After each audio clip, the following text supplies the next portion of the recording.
Com certeza você já ouviu ou até usou a palavra espécie, né?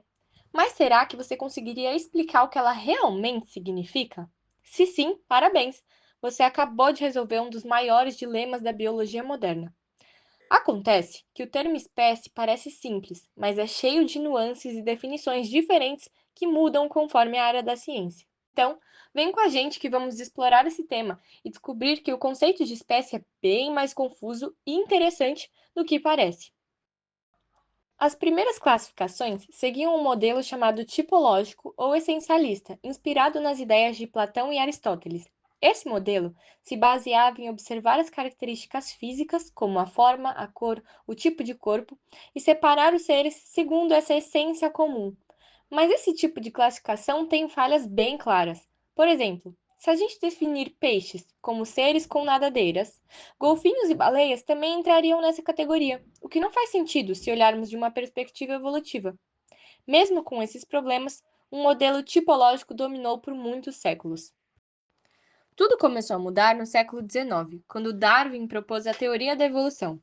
Com isso, biólogos como Esther Meyer e Theodosius Dobzhansky trouxeram uma nova ideia, o famoso conceito biológico de espécie. Segundo Meyer, espécies são grupos de populações naturais que se cruzam real ou potencialmente e que são reprodutivamente isoladas de outros grupos semelhantes.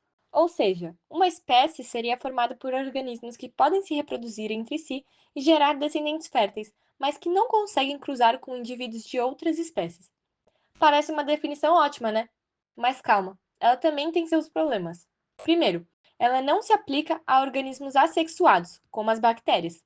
E segundo, ela não explica bem os híbridos, que acontecem tanto em animais quanto em plantas, e que às vezes são até férteis. Pense, por exemplo, em plantas híbridas que nascem naturalmente. Mesmo com essas limitações, o conceito biológico é o mais conhecido e usado até hoje, especialmente quando falamos de animais. Com o avanço da genética e das tecnologias moleculares, surgiu um novo jeito de pensar, o conceito filogenético de espécie. Esse conceito parte da ideia de que a história evolutiva é a base para definir os grupos. Segundo essa visão, uma espécie é o menor agrupamento de indivíduos que compartilham um ancestral comum e pode ser diferenciado de outros grupos semelhantes. Usamos a árvore evolutiva da vida para decidir onde começa e termina uma espécie. Isso é poderoso, porque permite entender não só quem é quem, mas também como estão relacionados. Mas, como tudo na ciência, também tem seus desafios. Esse método exige muitos dados genéticos e até fósseis, o que torna sua aplicação prática bem difícil.